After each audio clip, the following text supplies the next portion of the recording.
Senator Payman.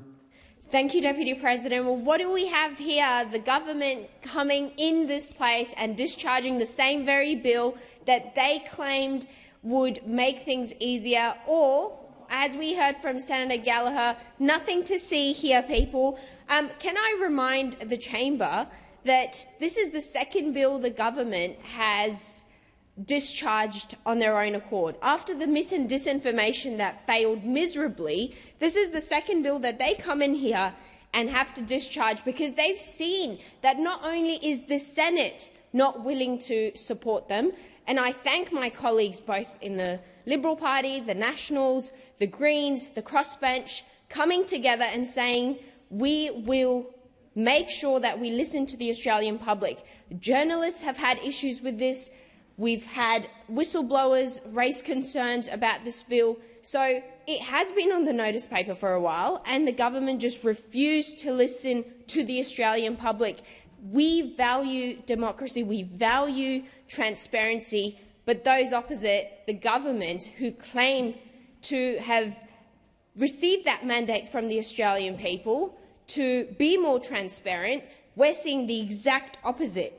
Now, I'm curious to understand how many hours of precious time did public servants spend on this bill, on having to curate it together, and what, all for nothing, all for the government to come, tail between their legs and say, oh, well, we're going to discharge it because there's no support. Well, newsflash, if you rush something through, you don't consult, you don't talk to the Australian public, and this is, yes, we've got to modernise it, but this isn't the way of modernising an FOI system by charging the Australian public even more. I mean, they pay enough taxes already, but clearly the government doesn't see that.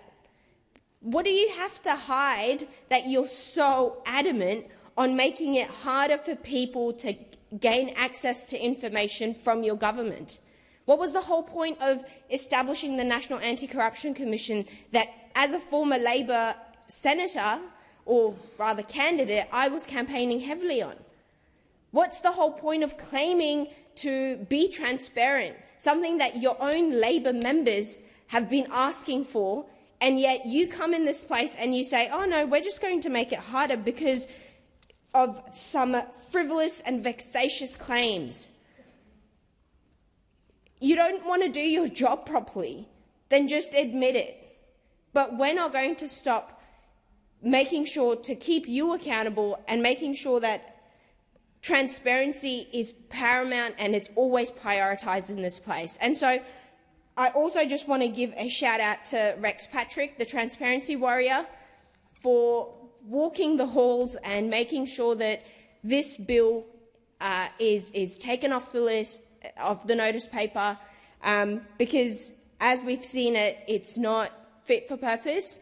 We are willing to come to the table and actually help with curating a proper bill that's fit for purpose, but as it stands, nobody's backed it, and I'm glad that the government's finally realised it, that this is a failure of a policy, of a bill that they'd introduced, and yeah, it beggars the belief of, is Minister Rowland fit for the cabinet? Because if this is the second bill that has had to be discharged, we get accused of being time wasters here in the Senate, especially the crossbench, when we're putting up OPDs or we're pushing for motions.